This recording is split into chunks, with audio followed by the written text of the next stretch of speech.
सभी भाई बहनों को जय श्री राम। दोस्तों, आज के वीडियो में हम बात करेंगे कि ग्रह का आपस में शत्रु और मैत्री का संबंध किस प्रकार से बनता है, वो भी बहुत आसान भाषा में। कौन किसका शत्रु है, कौन किसका मित्र है, कौन किसका अति मित्र है और कौन सम है, इस बारे में हम बात करने वाले हैं। यहाँ वीडियो की स्क्रीन पर मैं एक पिक्चर दिखाता हूँ। इसमें एक तरफ लिखा हुआ है देवग्रह और एक तरफ लिखा हुआ है दानव ग्रह। तो देवग्रह में सबसे पहले आते हैं सूर्य देव। देखिए, सूर्य क्या है? आत्मा है। मतलब भगवान ने जब जीवात्मा की रचना करी, ब्रह्मांड को रचाया, मनुष्य को शरीर दिया, तो सबसे पहले किस चीज की जरूरत पड़ेगी? आत्मा की। उसके बाद आए मंगल देव, यानी कि आत्मा है तो उसको जरूरत है किसकी? शरीर की। तो शरीर में आत्मा आ गई। अब इसको किस चीज की जरूरत है? मन की। तो मन के रूप में गिना जाता है चंद्रदेव को। ये सारे देवग्रह की बात हो रही है। अब मान लीजिए आत्मा भी है, शरीर भी है, मन भी है, लेकिन अगर ज्ञान नहीं है तो इन सभी चीजों का कोई महत्व नहीं है। तो यहां आते हैं बृहस्पति देव। तो ये सारे कैसे हो गए? देवग्रह, सूर्य, मंगल, चंद्र और बृहस्पति। अब हम बात करते हैं दानव ग्रह के बारे में। देखिए, दानव ग्रह में सबसे पहले आते हैं शुक्र देव। देखिए, शुक्र को आप समझे तो शुक्र जो है वो हमारी सारी लग्जरी के मालिक होते हैं।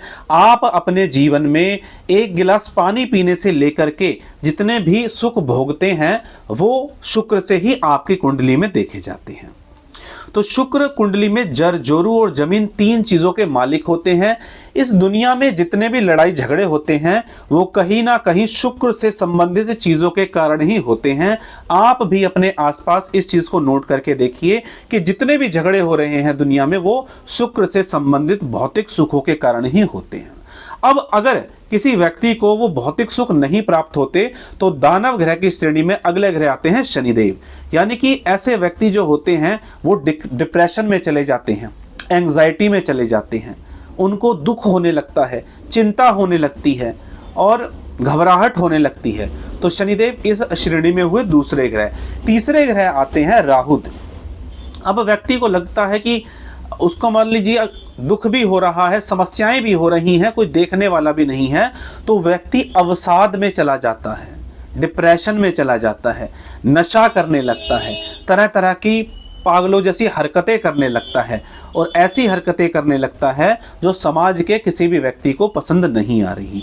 यानी कि इस तरह की चीज़ों का प्रभाव है तो व्यक्ति राहु के अंतर्गत आ जाता है। अब अगर व्यक्ति को इतनी समस्या होने के बाद भी कुछ समझ में नहीं आता तो वो केतु के मध्य आ जाता है। यानी कि उसे लगने लगता है कि जीवन में जब सब कुछ ही बेकार है तो या तो वो सुसाइड करेगा या वो संत बन जाएगा। दोनों में से एक चीज कर सकता है। यह निर्भर करता है कि आपकी कुंडली में केतु कैसी पोजीशन में बैठे हुए हैं।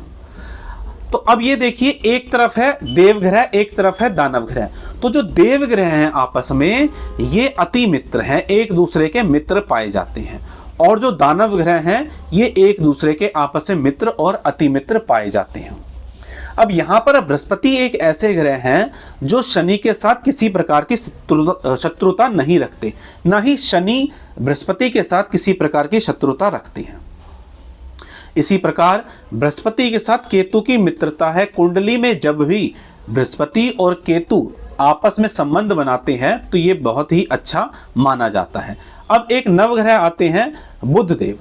तो बुध का क्या है? अगर ये देव के साथ बैठेंगे तो देव जैसा बिहेवियर करने लगेंगे, और अगर ये दानव ग्रह के साथ बैठेंगे तो उनके मित्र हो जाएंगे। यानी कि ये बीच के ग्रह हैं। बचपन में सभी किसी ना किसी प्रकार का खेल खेलते हैं, और अगर 9 जने होते हैं तो एक व्यक्ति ऐसा है जिसे हम अपने समय में बीच का बिच्छू या सांझा बिल्ला बोला करते थे।